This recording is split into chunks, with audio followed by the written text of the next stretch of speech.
자, 2교시 수업 들어갈까요? 자, 정보 원천입니다. 정보를 우리가 어디서 구하는지 그 원천을 보게 되면 참 많죠. 뭐 가족, 친구, 동료, 뭐 잡지, 뭐 온라인, 오프라인, 온라인 중에서도 인터넷, 뭐 SNS, 뭐 이런 식으로 수필, 작가, 여행 작가들이 쓰는 거, 요즘 거기에 비한 그런 것들, 그다음에 광고, 팜플릿 이런 것들이 있겠죠.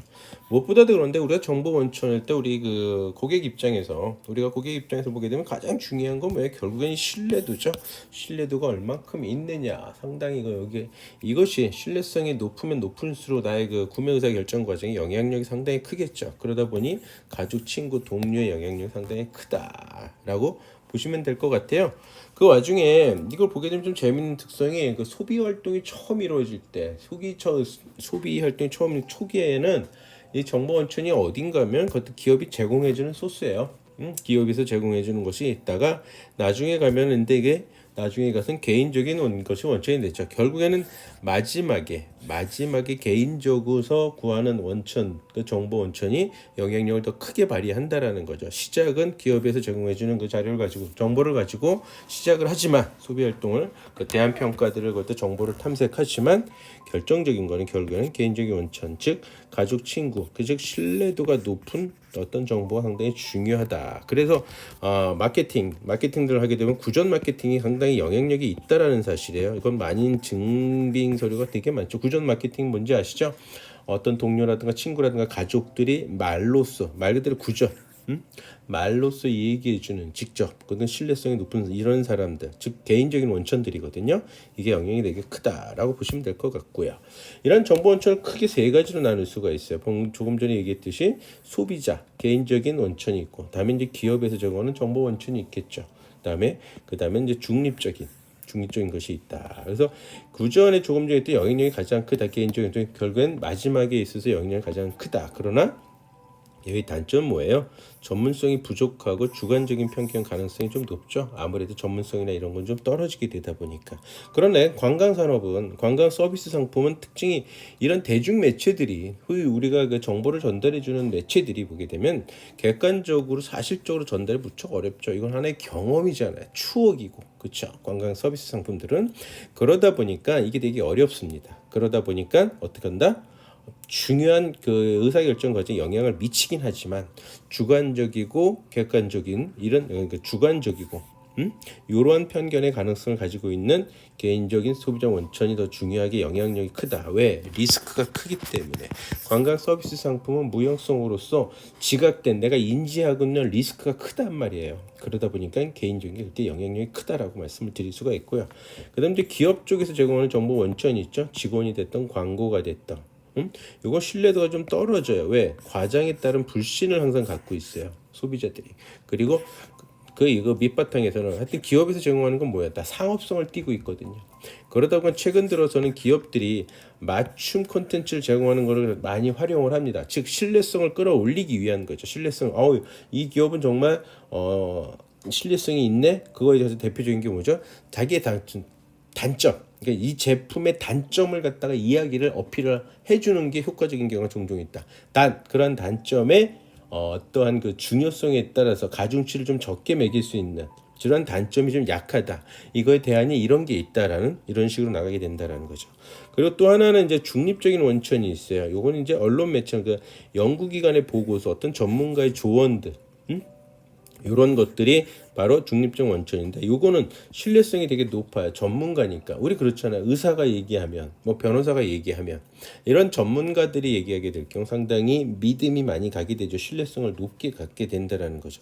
그러나 그런 정보를 우리가 잘 활용을 하려면 어느 정도의 노력과 지적과 시간과 비용이 좀 발생이 된다라는 요게 하나의 단점이 될 수도 있죠. 전문가들하고 어떤 상담 한번 하게 되면은 그렇지 않습니까? 전문가들하고 상담만 해도 비용이 발생 코스트가 일어나기 때문에 이런 것이 좀 있다라는 뭐 단점이라고 하면 단점일까요? 아니면 특징이면 특징이겠죠?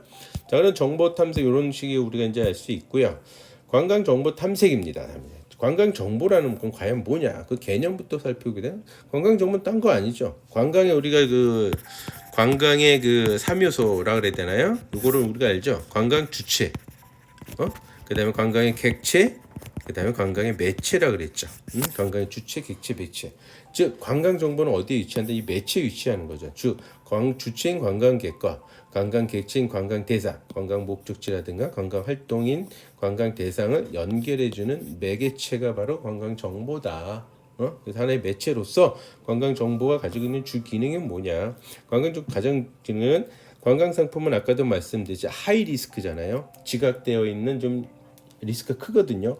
다들 그 비행기는 안전한지, 도착하게 되면 가이드는 나와 있는지, 호텔에 갔더니 예약은 이상이 없는지, 그렇잖아요. 저 식당을 예약을 해놨는데 그 식사의 밥은 맛이 있는지, 이런 것들, 이런 불확실성을 갖다 감소시켜 주는 것이 그나마 정보가 가지고 있는 가장 큰 기능 중에 하나다.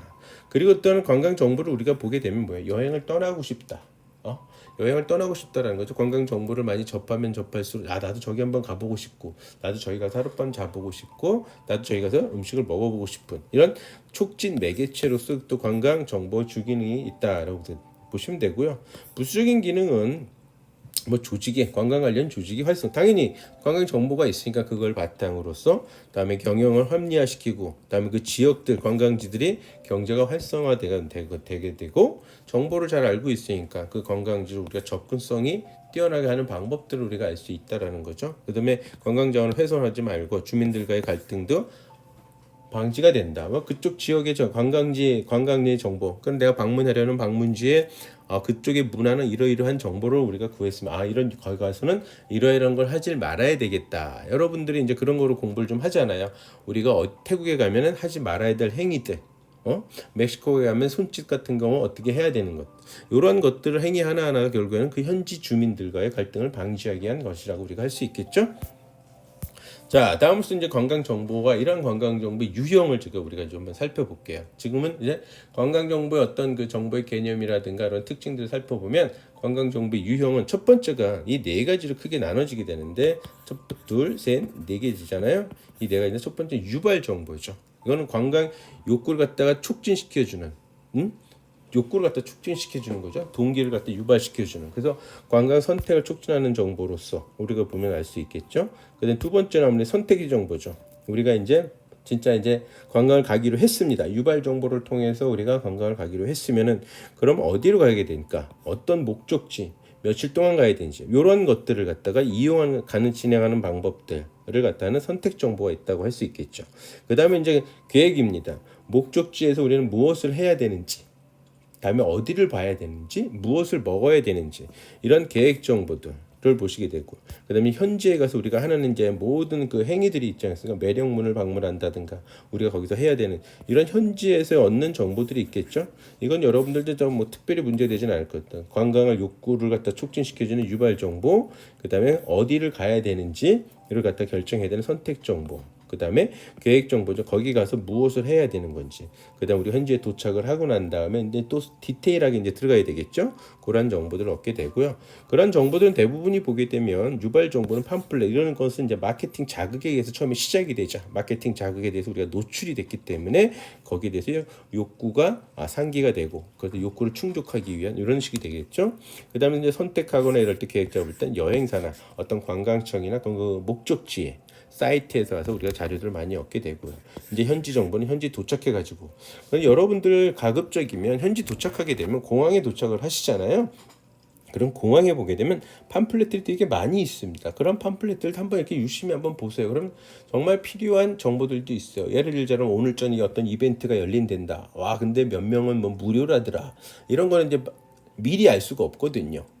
그때 나오는 그 이벤트들도 많기 때문에, 그래서 거기에 공항들이 있단 말이에요. 그럼 공항에서 그걸 갖다가 이런 정보들을 우리가 구할 수 있다. 그래서 관광 안내소에 이런저런 거 물어보게 되면 몇 가지 그 어드밴티지를 얻을 수 있는 것이 있기 때문에 꼭 관광 한번 안내소를 갖다가 한번 들러보는 이런 습관을 갖는 것도 상당히 중요합니다.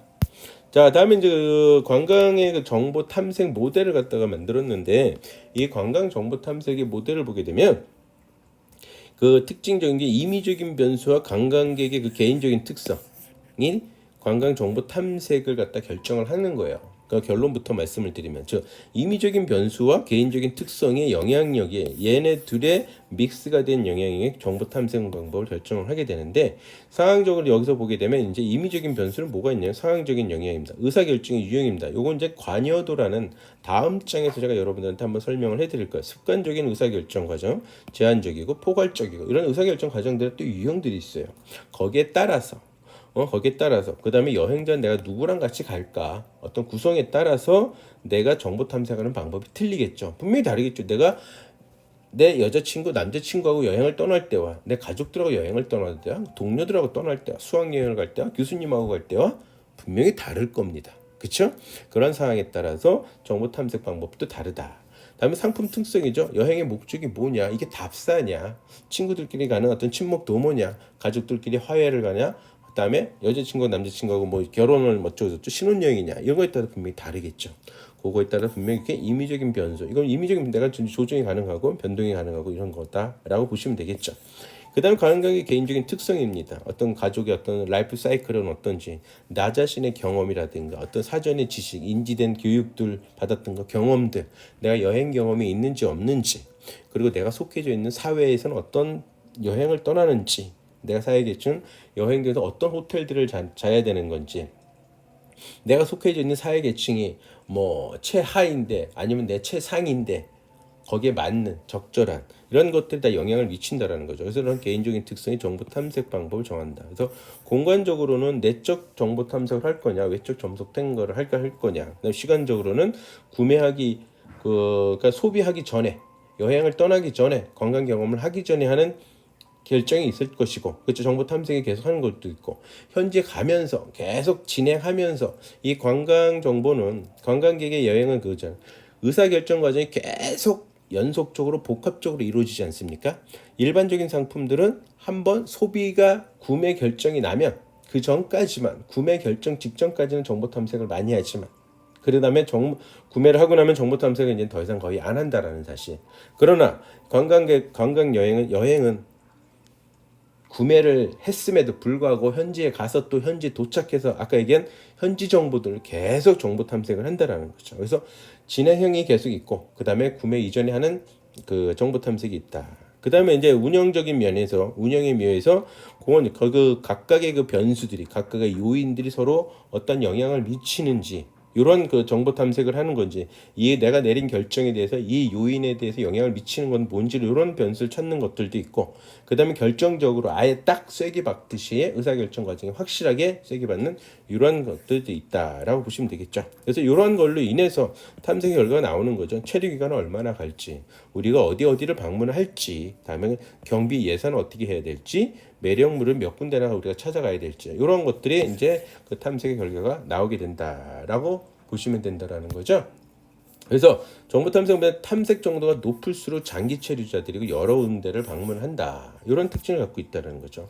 그래서 관광상품 소비자는 또한 어떤 특징을 갖고 있다? 구매 이후에도 계속 정보 탐색을, 그래서 복합적이고 연속적이다라고 보시면 되겠죠.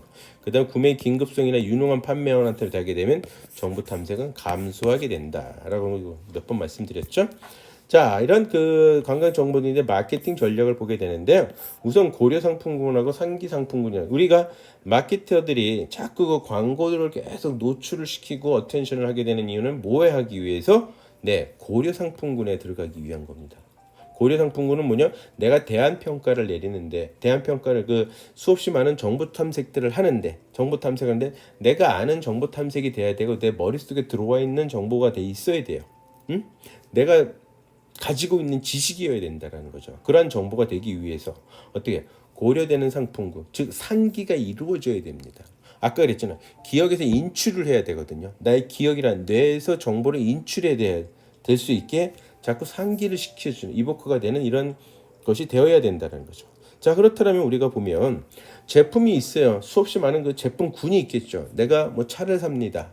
그랬을 때 내가 아는 몇 가지 차들, 기존에 알던 브랜드가 있겠죠. 이렇게 딱. 그리고 기존에 알던 브랜드가 있고 기존에 알지 못하는 브랜드도 분명히 존재합니다. 어떤 상품 하나를 제품을 고르는 데 있어서 기존에 알던 것 중에서는 상기되지 않은 상표가 있어요. 그 다음에 또 상기되는 게 있겠죠.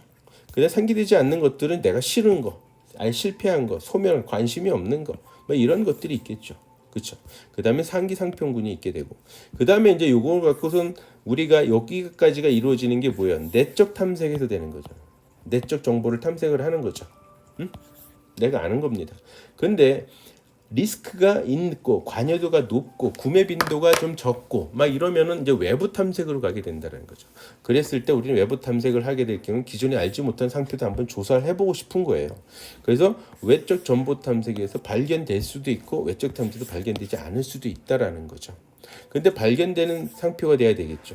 외적 정보 탐색 발견된 상표가 되고 그것이 이제 내려오게 되면 고려 상품군이 되는 거죠. 이게 바로 내가 정보 탐색에 대해서 여기서 딱 된 거고 이걸 가지고 우리는 뭘 한다? 대안 평가를 내리는 거예요. 그렇기 때문에 마케터들은 고려되는 상품군이 되기 위해서 노력을 이렇게 하는 거죠.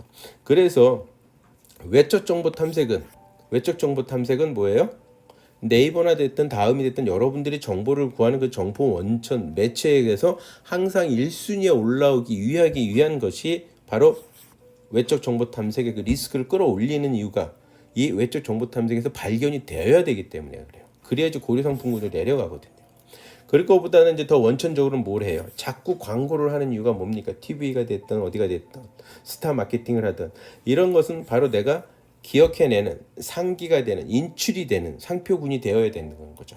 즉 상기되는 상표군이 되기 위해서는 상기되는 상표가 되기 위해서는 어떻게 돼요? 꾸준한 광고를 계속 하고 있다라는 거죠. 그 다음에 상기되지 않는 상태가 됐다. 이런 상품이 되는 거는 외적 정보 탐색에서 발견이 되어야 되는 상품이 되어야 되는 거죠. 그래야지만 고려 상품군으로 우리가 들어간다. 그래서 마케터는 둘 중에 하나를 선택을 해야 돼요. 상기식 상품으로 만들어내든가 아니면 외적 정보 탐색에 의해서 발견된 상표가 되어야 되는 거죠. 1차적으로는 상기되는 상표군으로 들어가주는 게 제일 좋겠죠. 그럼 사람들이 아까도 말씀드렸죠. 외적 탐색을 하더라도 내적 탐색에 의존하는 경향이 더 높다 그랬습니다. 그러니까 상기가 되는 상표군으로 들어가기 위해서 이렇게 노력하는 것이 마케터들이다라고 보시면 되겠습니다. 그다음에 광고 전략은 그렇게 하는 건데 이 조금 전에 얘기했듯이 상기되는 상표에 들어가기 위해서 하는 전략 중에 있는 것이 그런 전략들을 하려면은 그 소비자 탐색이라든가 밀치되는 매체도 선정해야 되고 이제 복잡하겠죠. 마케팅 전략을 짤 겁니다. 근데 재밌는 전략 중에 하나가 그 상기되는 상품들 1등 상품들이 항상 그래서 예전에 그 왜 코미디언이 뭐 1등만 기억되는 이 세상 소주가 땡기 뭐 이런 식의 같은 그 개그맨 코미디 프로그램이 있었던 걸로 제가 알고 있지만 그거와 같이 1등이 되어야지만 70%가 그 1등만 기억을 한다라는 거예요. 2등, 3등은 기억을 잘 안 한다는 거, 상기를 안 하는 거죠. 그러면 나는 2등이야. 2등일 경우에 2등, 3등, 4등이 된단 말이에요. 그럼 나는 이걸 상기시키는 전략 중에 하나가 아예 당당하게 나는 2등입니다.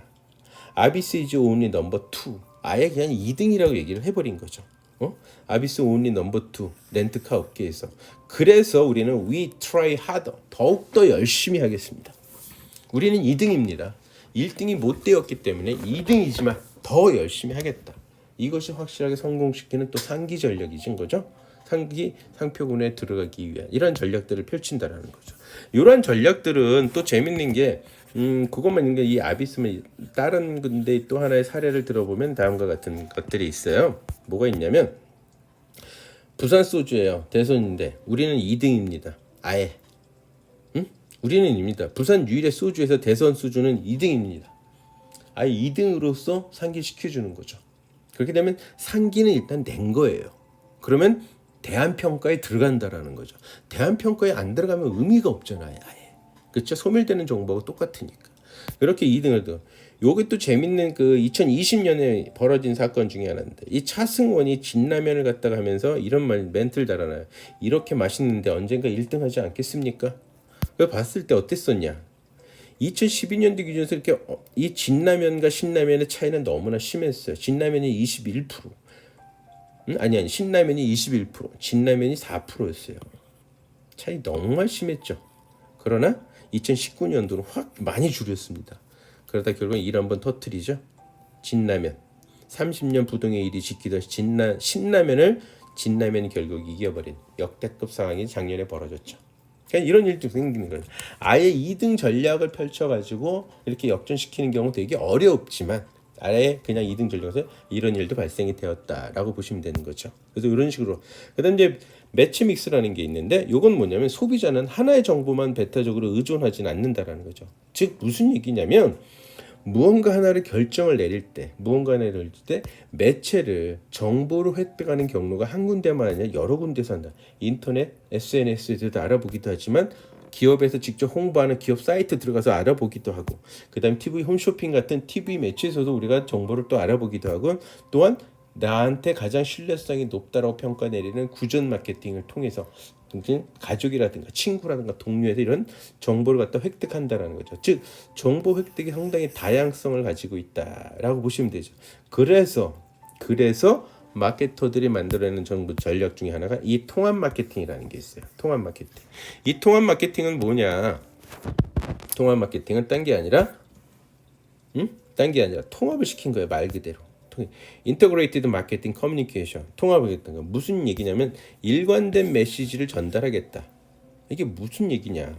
수없이 많은 매체들을 똑같은 메시지를 전달하게 하는 거. 서로 그냥 그 전까지는 각 매체별로 자기가 전달하고 싶은 좋은 걸로 거기에 맞는 걸로 이렇게 했지만 그게 아니라 이제는 온라인이 됐든 오프라인이 됐든 바이럴이라는 것이 됐던 CRM이 됐던 온오프가 됐던 뭐든지 일관된 브랜딩을 갖다가 슬로건으로 내걸고 똑같은 일관된 메시지를 계속적으로 전달을 하겠다. 이게 통합 마케팅이 된 거야. 즉 요거는 고객들이 하나의 정보 매체에만 의존하지 않기 때문에 여러 경로를 통해서 정보를 구하기 때문에 그럼 그 여러 경로를 다 똑같은 일관된 메시지로 전달할 수 있도록 통합을 하겠다라는 것이 IMC 통합 마케팅이 만들어지기 시작했던 전략이죠.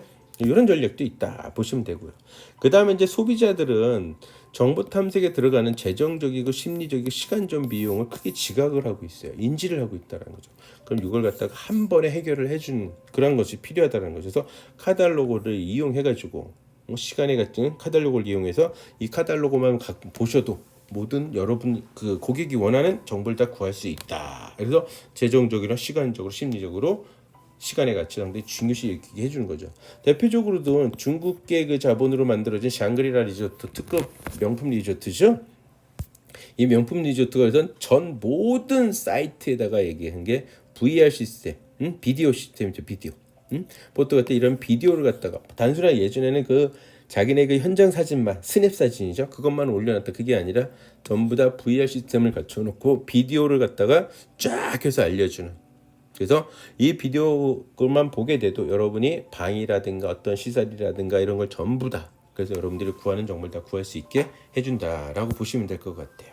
자, 이렇게 정보를 구하게 되면 우리는 그 다음으로선 대안평가를 내립니다. 대안평가를 낼 때 우리는 어떻게 항상 이성적 판단을 하려는 우리의 그 노력으로서 우리가 하게 되는 거죠. 그래서 본인의 관심을 얼마나 갖는지, 사전 경험을 얼마나 있는지 이런 것들에 따라서 대안평가를 갖다 우리가 내리게 된다. 그것도 이제 평가 기준에 따라서 어떤 중거점인 거죠. 그래서 상대적으로 내가 무엇이 더 중요한지 키워드를 정해놓고 내가 여러분들이 호텔을 정할 때 여행 목적에 따라서 가장 중요한 게 여러분들이 놀러 간다 아니면 쉬러 간다에 따라 방점이 하나 찍히겠죠. 응? 나는 그냥 그 도시가 보고 싶다. 그럼 호텔은 도시 다운타운에. 그럼 거기서 키워드는 뭘 잡아줘야 돼? 나는 교통이 편리한 곳을 가는 것을 선호하겠죠. 그러나 나는 휴양지에 가고 싶다. 그럼 바닷가에 위치한 아니면 워터파크 나는 그런 걸 좋아하니까 이렇게 그런 것이 되게 중요하다라는 거죠. 그래서 평가 기준들은 보게 되면은 그 구매 목적이나 그 동기에 따라 달라진다라고 보시면 될 것 같아요. 달라진다라는 거죠. 평가 기준은. 그래서 레스토랑을 평가 내릴 때 여러분들 친구랑 갈 때와 비즈니스로 갈 때와 애인으로 갈 때와 전혀 다르게 평가를 내린다라는 거죠. 평가 기준에서는 제품의 수에 따라 되게 다양해지죠. 가격도 마찬가지죠. 평가 제품에 따라서 뭐가 더 기준이 돼야 되는 거고 그 제품의 특징에 따라서 브랜드를 따라서 내가 내려야 되는 평가 기준의 수들이 많고 적고가 결정이 되는 것은 바로 제품에 따라서 아주 다양해질 수밖에 없다라는 거죠. 평가 기준 또 상황에 따라 다르는 거죠. 선물 목적으로 가는 거냐, 내가 사려는 제품이냐에 따라서 평가 기준 또 달라지는 거죠. 다음에 항공권기 호텔 구매할 때 예를 들자면 계획된 출장 그러면 이때는 가장 저렴한 프라이스를 많이 결정되지만 긴급한 출장은 뭐야? 내가 갈 수 있는 가장 빨리 이건 시간이 가장 급해요. 그러나 계획된 출장은 일반적으로 프라이스 가격이 상당히 중요해요. 이런 식으로 이제 그 상황에 따라 평가 기준은 달라진다는 건 당연하죠. 평가 기준은 또 상대적인 중요성에 따라 다르죠. 상이하다. 다를 수밖에 없죠. 제품의 특성, 개인적인 특성, 그 상황에 따라서 평가 기준에서 평가 기준의 그 상대적인 중요도는 상황에 따라서 다르고 개인적인 특성에 따라서 다르고 제품 특성에 따라 다르다라고 보시면 되는 것 같아요. 그래서 그게 평가 기준은 이렇게 방금 말씀드렸듯이 이런 기준에 따라 구매 목적, 동기, 그다음에 제품에 따라 상황에 따라 또는 상대적인 중요도, 가중치를 내가 어디다 더 주느냐에 따라 이렇게 다르다라고 보시면 될 것 같습니다. 자, 이렇게 평가 방식은 크게 두 가지로 우리가 평가 방식을 내려요. 첫 번째가 보완적 평가 방식과 그다음에 비보완적 평가 방식을 가지고 있다. 보완적인 건 왜 우리가 제품을 보게 되면 속성들이 되게 많을 거예요. 그러니까 호텔을 보게 됩니다. 호텔을 우리가 평가 내릴 때 속성이 뭐가 있겠습니다. 호텔을 평가 내릴 때 가격 갖고 내릴 수 있겠죠. 그 다음에 호텔의 명성, 브랜드 같은 거, 그 다음에 호텔의 위치, 접근성, 그렇겠죠. 그 다음에 부대 시설은 어떠한지, 그 다음에 주차 시설은 있는지, 뭐 이런 것들이 다 속성들이 있겠죠. 이런 각각의 속성들이 서로 보완을 해주는 방식이 보완적 결정 방식이고, 다음에 서로 속성들을 보완하지 않는 방식이 비보완적 결정 방식. 이렇게 크게 두 가지로 나눠지는데, 우선 그럼 보완적 결정 방식은 우리가 보죠. 이거는 합리적이다. 대신 서로 보완이 되는지 안지를 봐야 되니까 시간적인 소요가 아무래도 걸리겠죠. 약점이 다른 속성의 강점에 이렇게 커버해 주느냐 안 해주느냐 이런 걸 자꾸 따져봐야 될 거 아니에요. 그렇겠죠? 그러다 보면 시간적인 소요가 좀 발생이 되는 것이 보완적 결정 방식이다라고 보시면 되고요. 이 보완적 결정 방식은 중요한 거가 뭐냐면 가중치예요. 이 속성별 가중치를 잘 구분을 해줘요. 그러니까 내가 무엇에 더 중요하신, 아까 속성들이 여러 가지가 있다고 그랬잖아요. 호텔의 예를 들었을 때 어떤 걸 내가 더 중요하게 여기느냐, 이것이 이제 또 여기서 중요한 포인트가 됩니다. 요거를 잡아내지 못하면 실수가 될 수가 있거든요. 잘못된 평가를 내릴 수 있다라는 거죠. 그래서 이렇게 평가를 내렸을 경우에 가장 높은 점수를 가진 것이 인지적인 태도예요. 내가 인지한 태도가, 지각한 태도에 상당히 호감이 가는 걸로 해서 그런 평가를 내리게 된다라고 보시면 되는 거 같죠. 그래서 대한평가 방식의 가장 대표적인 게 다속성 모형이라는 게 있습니다. 피쉬바이넷에 의해서 만들어진 건데요. 이건 뭐냐면 속성들이 서로 보완을 해주고 속성에 따른 가중치를 부여를 해주는 게 이제 포인트 잡아야 돼요. 그러니까 서로 보완이 된다는 건 속성들의 보완이 되는 평가 방식이니까 이건 이제 속성에 따른 가중치 부여가 중요합니다. 이 가중치. 자, 이거 평가를 예를 들자면 첫째, 가격의 적정성을 갖다 가장 높은 가중치를 잡았어요. 40%. 그다음에 명성 브랜드는 10%, 서비스 품질은 30% 잡은 거죠. 그다음에 부대 시설 20% 잡았습니다. 요랬을 때 이걸 평가를 내리는 거예요. 그래서 47이 28건 280점이 나왔죠. 40점이 나왔죠. 이건 535 150점이 나왔어요. 이거는 80점이 나왔어요. 이거 쭉 한번 도면 200 점수가 나왔습니다. B 호텔은 뚜뚜뚜 따져보니까 570이 나오고 C 호텔 뚜뚜뚜 다 이렇게 따져보니까 560점이 나와요. 그래서 결국엔 B 호텔을 선정을 하게 되는 겁니다. 아, 이게가 가장 높은 점수네. 괜찮네. 이 호텔 선택합시다. 이렇게 돼버린 것이 뭐다? 요게 대한평가 방식 중에 보완적 평가 방식이라고 보시면 된다라는 거죠. 이게 가장 높은 점수 받았으니까. 다음에 이제 비보완적 평정 방식은 뭐예요? 약점과 다른 소득 강점이 상쇄될 수 없다라는 이런 기본적인 걸 가지고 결정이 되시니까 되게 빠르게 이루어져요. 다만 한 가지 속성으로 평가를 내리는 경우 이게 되겠는데 비합리적일 수가 있겠죠. 어떻게 보게 되면. 뭐가 불편해서 나는 방만 보고 그냥 결정을 내렸는데 가보니까 주차가 안 됐네. 그럼 너무 불편할 수가 있는 거죠. 이걸 내가 안 했기 때문에 주차가 안 된다. 그래가지고 차를 세우느냐고 왔다 갔다 하느냐고 아니면 교통이 되게 불편해. 차가 없는데 교통이 불편해. 엉뚱한 데 있어가지고 차를 두 번 목적지 가려면 호텔에서 나와서 두 번 세 번 갈아타야 돼.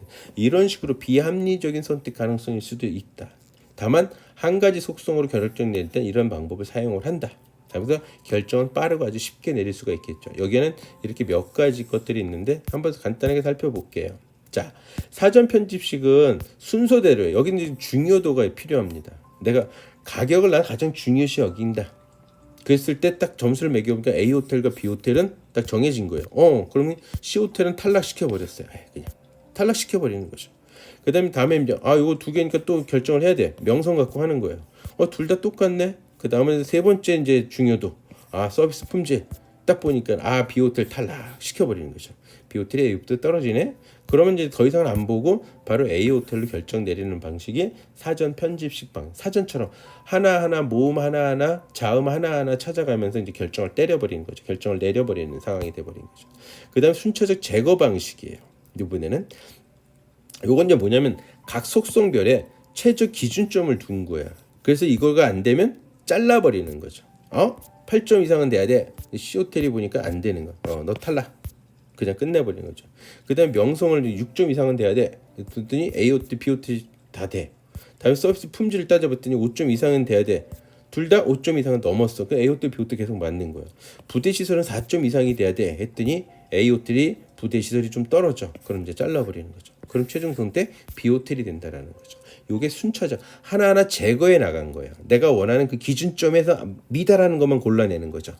즉 충족시키지 못하는 대안을 제거하는 방식으로 평가를 내린다. 그러니까 대안 평가 중에 하나하나 하게 되는 거죠. 순차적으로 제거하는 방식, 순차적으로 제거를 시켜버린 거죠. 그 다음에 이제 결합 방식인 거예요. 요 결합 방식은 최저 기준선이 정해져 있잖아요. 조금 전에도 그 순차적 제거 방식에도 기준점이 정해져 놨습니다. 그래서 여기에 미달되는 속성들을 탈락시켜 버리는 거죠. 가격 딱 보니까 C호텔 더 떨어져. 명성 보니까 다 됐어. 서비스 품질 8점인데 A호텔 떨어지는 거죠. 그러니까 결국에 어떻게 B호텔이 선정이 되는 겁니다. 그러니까 최저 기준선을 설정해 놓고서는 거기에 다 올라가 있는 것만 난 뽑겠다라는 거죠. 이거는 상당히 안전한 상품이 되는 겁니다. 모든 속성에 최저점을 집어넣은 거예요. 모든 속성에. 서로 보완시켜 준 거 아니죠. 그냥 뭐 최소한 가격 경쟁성 몇 점 이상, 명성도 몇 점 이상, 서비스 품질도 몇 점 이상 이런 식으로 해놨다라는 거죠. 그것이 이제 필요하다 해서 하는 것입니다. 다음에 이제 분리 방식이에요. 조금 전에 결합 방식인데 이번엔 분리 방식이죠. 미리 설정 수용 기준 이상은 되는 조건만 가는 거죠. 자, 가격 9.9점 여기 정해놨단 말이에요. 요거 되는 거 A호텔, 요거 되는 거죠. 무슨 얘기인지 아시죠? 둘 중에 하나만 선택이 되는 거죠. 여기는 다 떨어졌으니까 안 된 거야. 한 가지 속성만 가진 거다. 분리시킨 거, 결합을 시킨 게 아닙니다. 결합을 시킨 게 아니라 분리를 시킨 거예요. 그래서 한 가지 속성이라도 기준 이상 되면 내가 그거를 대안을 선택하는 방식인 거죠. 한 가지. 여기 A 오케이. 그다음에 부대 시설 서비스 품질에서 10 오케이. 그래서 A 호텔과 C 호텔을 갖다 선택을 하게 되는 걸 갖다가 분리 방식인 겁니다. 그러니까 비보완적 평가 방식 중에 분리 방식이 이런 방식들이 있구나라고 여러분들이 보시면 될 것 같아서 이렇게 방금 얘기했듯이 비보완적 평가 방식은 이런 것이 있구나라고 이제 해서 여러분들이 결정을 해주시면 되고, 이 중에 이제 사람들은 무언가를 이제 자기가 원하는 평가 방식을 가지고 하게 되는데 어쩔 때는 속성이 너무 많아, 대안이 너무 많다 보니까 속성을 평가하는 게 너무 복잡해진 거죠. 그러다 보면 이건 어떻게 해야 되냐, 요거는 추천하는 방식들은 뭐냐면 우선 맨 먼저 비보완적 평가 방식을 먼저 활용을 해라. 비보완적 평가 방식을 활용을 하게 되면 몇 가지 떨어져 나갔겠죠.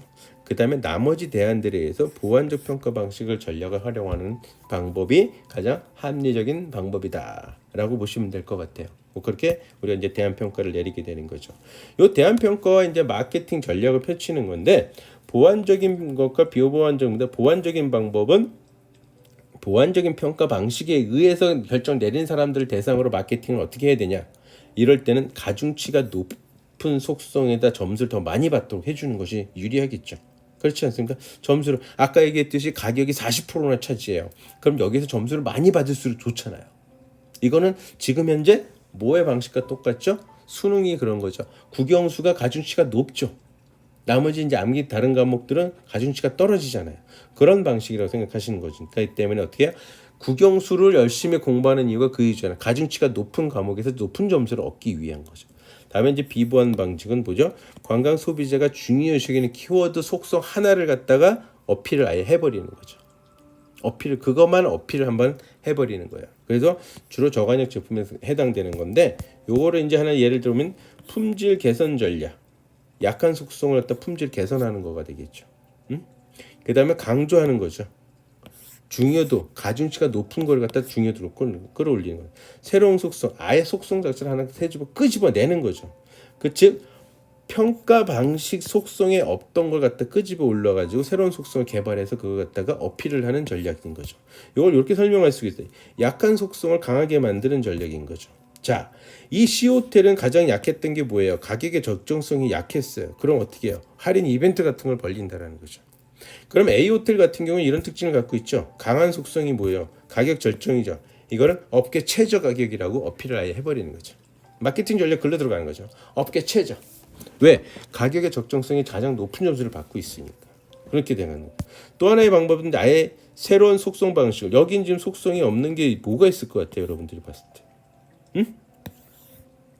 없는 게 딱 하나 있죠. 접근성이죠. 즉 위치. 위치를 갖다가 하나 만드는. 그러니까 B호텔 같은 경우는 그런 위치를 만들어내는 거죠. 우리는 바로 전철역 바로 앞에 있습니다.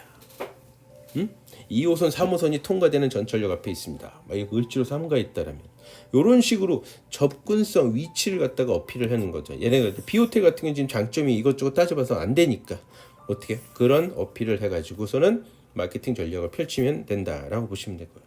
그다음 그 다음으로는 후광 효과를 이용하는 스타 마케팅인 거죠.